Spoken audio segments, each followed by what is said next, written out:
Hi!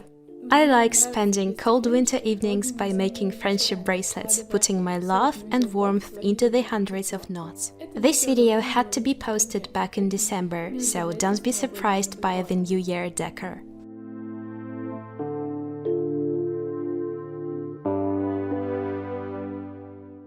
In the pinned comment under this video, I will leave all the time codes. You can use them to find the concrete answer to a question in case if you already know something. Embroidery floss is the best material for making such bracelets. Except the floss of common colors, there are such variants with gradients. Have a look, here we have this smooth blending of colors. And you can also find such metallic floss. Today we're gonna learn how to make simple candy stripe bracelets and also some bracelets following such schemes. If you can't choose the colors and if it's difficult for you to come with the colors you'd like to use, there are two magic words. Color palette. For instance, if you want to make a Christmas bracelet, go to Pinterest and type your search request in English. From this picture I took this combination of colors. Of course, it's not an extremely Christmassy variant, but it still looks really nice. There is also such a browser extension which allows you to create palettes using any picture from the internet. For example, you have a photo which means a lot to you and you want to take similar colors, or you simply like the color palette of the picture you found. Such extension is free and you can use it on any site. But let's go back to the bracelets. I recommend you start weaving with such simple striped schemes. They will help you to practice and sharpen your skill before taking more complex schemes. Embroidery floss has two ends. You need to carefully pull the tail, which is on the side and not in the center, so that you'll manage to carefully pull the string out. The length of a string depends on how many strings you take and how long you want your bracelet to be. Usually, I make 1 meter string, but for the bracelets with 8 strings and more, I take longer strings, about 1.2 meters and maybe even 1.5 meters. Although, if you feel that your string is too short, it's not a problem. You can tie a string as well as we've done before with a thread in the video about book binding. I will leave the link to this video in the description. The first string I measure with a ruler, and all the following strings I trim according to the first one. This method is really convenient for me. There are so many ways of taping and securing a bracelet down that it is like a unique form of art where you need to find a way which you will like most of all. I usually use a safety pin, and I tie the string specifically on the side which does not open. This variant is quite multifunctional. You can attach the pin to the old pants or a blanket, you can use almost everything to press or tape your safety pin down to a table. If you want to make a bracelet using some findings, you can clamp the strings down or tie them to a chandler. What's more, you can tie several strings to one loop. If you watched my video about findings for bijouterie, you definitely saw how I did so with a chandler. It turned out pretty sloppy, but it was a long time ago. For now, I will tie the strings to a safety pin. I do it by making a usual knot. It is crucially important to leave such string end long, to be able to make a braid for adjusting the size of your bracelet. You should tie the strings in the order in which you want them to be in your bracelet.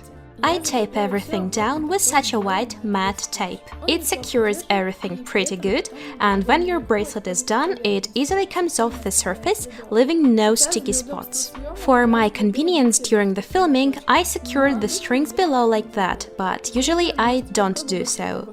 You can try both ways of securing your strings and choose the variant you prefer more.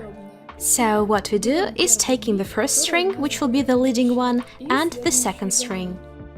The second string, in this case it is the red one, must be kept taut. The knots we will make with the leading string, which is green. The red string is taut, so using the green string we make such a number 4 shape. Next we bring the green string behind and put it through the loop. After that we pull it all the way up to the top. Just like this. The red string is taut and the green one goes all the way up. So we have the first knot, and now we need to make the second one. Keep the red string taut, use the green string to make a 4 shape, bring it back, pull it through, and pull it all the way up to the top. Then tighten a knot. And at the end I do like to pull the strings like this, because it makes the knots neat and even. Next we take the following string. It is still separate from the others, but we will connect it to the other strings. The steps are the same. The beige string is taut, then make a number 4 shape with a green string, bring it back and put it through, keeping the beige string taut. By the way, the beige string won't be seen. And finally, pull the green string up to the top.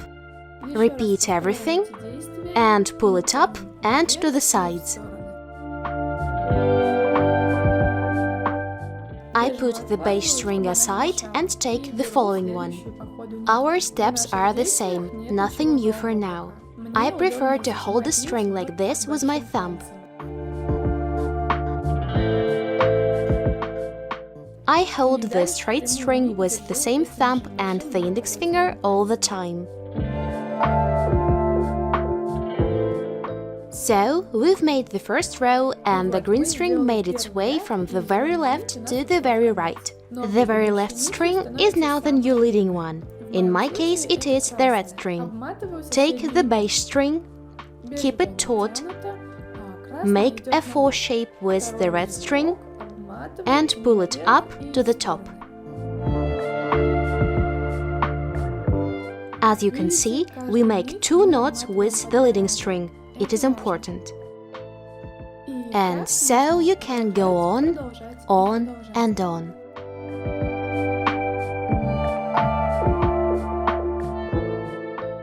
Well, together we've made such a nice and thin bracelet. Have a look, we had 1 leading string and 3 other strings, so the width of a bracelet equals to only 3 knots. All this time we were making forward knots, so we got the candy stripes.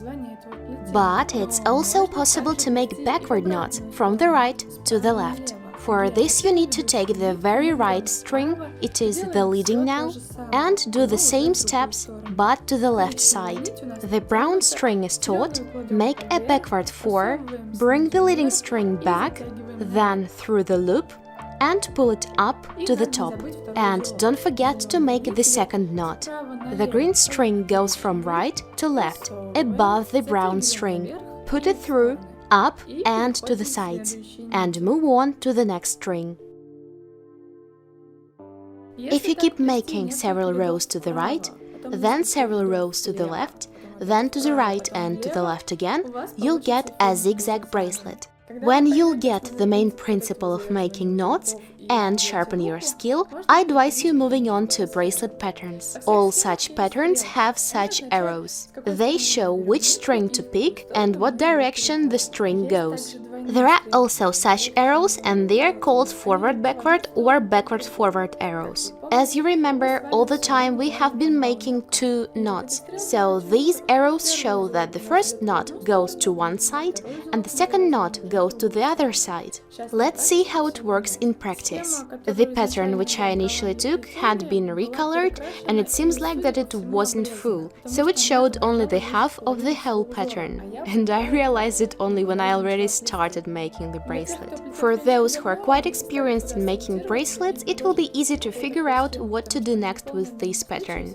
Because this pattern is incomplete in the meaning that the pattern is the same but the colors are different, so an experienced person can recolor this pattern in the head, but a beginner might hesitate with it. A pattern can be called full or complete if the first row is the same as the last row, so we could repeat and repeat this pattern several times without interruption. As I've told you, I didn't notice it, but then I found this very scheme and quickly recolored it by myself. By the way, in this video I will tell you more about the recoloring of bracelet patterns. Alright, what is important is the arrangement of your strings. It must be the same as the first row of your pattern. For example, I have 2 purple strings, a grey one, 2 light blue strings, a grey one again, and 2 purple strings. First, we pick 2 purple strings. Here everything is simple. The arrow goes from left to right, it means that we pick the leading string from the left. As the arrow goes to the right, we make 2 forward knots.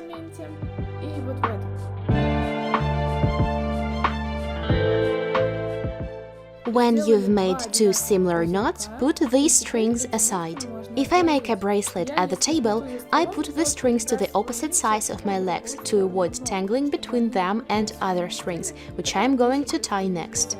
Then we take the next two strings. What to do shows the next bubble with an arrow. Here we do the same. The leading string is the left one, it should go to the right, so we make two forward knots.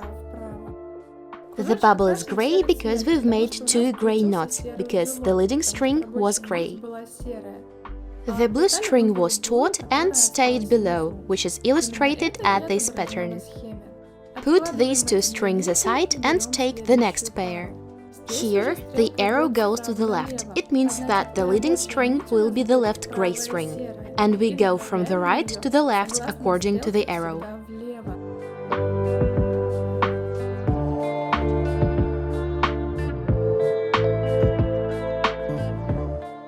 I think you already know what to do with the purple strings. Hooray! The first row is done! So let's move on to the second row.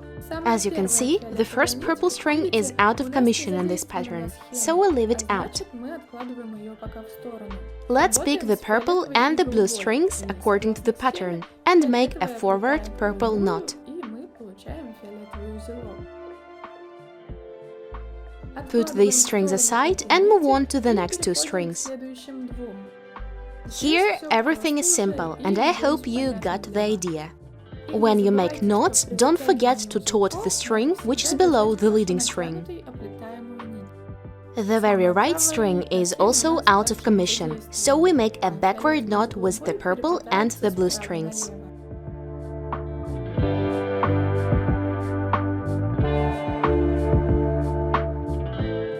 Congrats! We've made one more row. Next, we move on to the third row, and here we have this new arrow for the first time.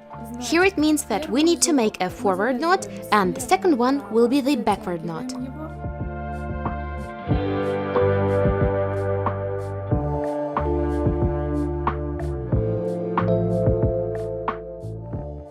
So that we get a purple knot and the purple string stays on the left, and the blue one on the right. Next, we keep making knots according to the pattern, and when you reach the last row and complete it, start with the very first row of the pattern again. To make an even bracelet, you need to practice making these knots with the same intensity, so that our bracelet will look much neater.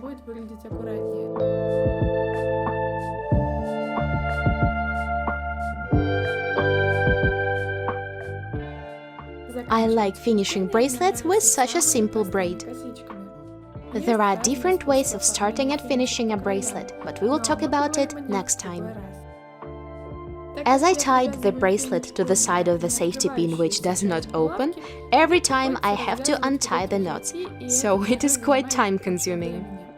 But still, I prefer this way of securing a bracelet because a pin keeps the bracelet even and on the same level. To make the transition between the knots and the braid even, I pay attention to the beginning of the braid. I divide the strings into 3 pairs. I pull up the middle part and cross the right part with the left part. Next, I lay the middle part on them and keep it taut, and this is where I start to make the actual braid. These steps help to start a neat braid right in the middle of a bracelet.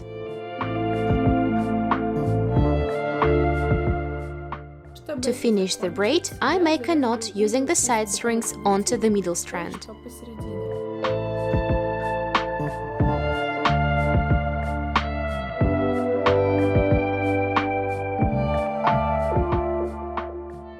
And after that, I make another knot with one of the side strings and the one which used to be in the middle. To secure everything, I use a drop of a super glue.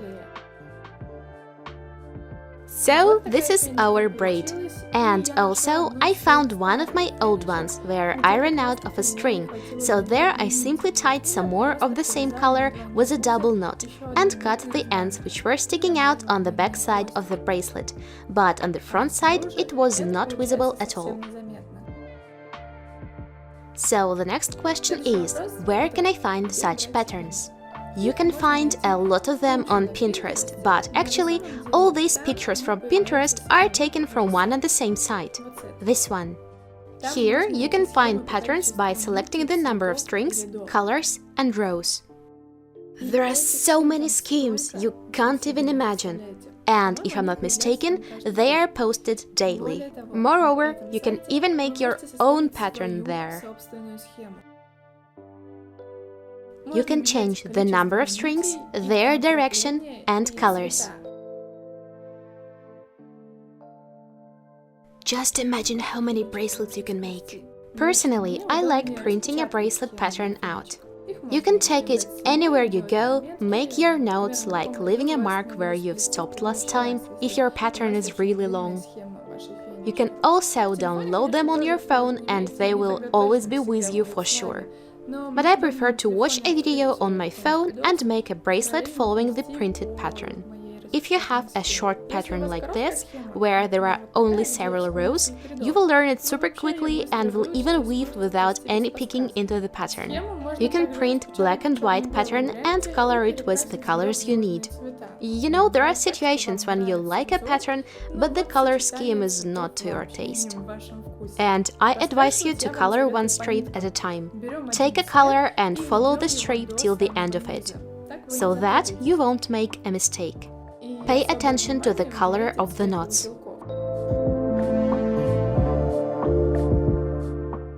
We will definitely continue the topic of bracelets later.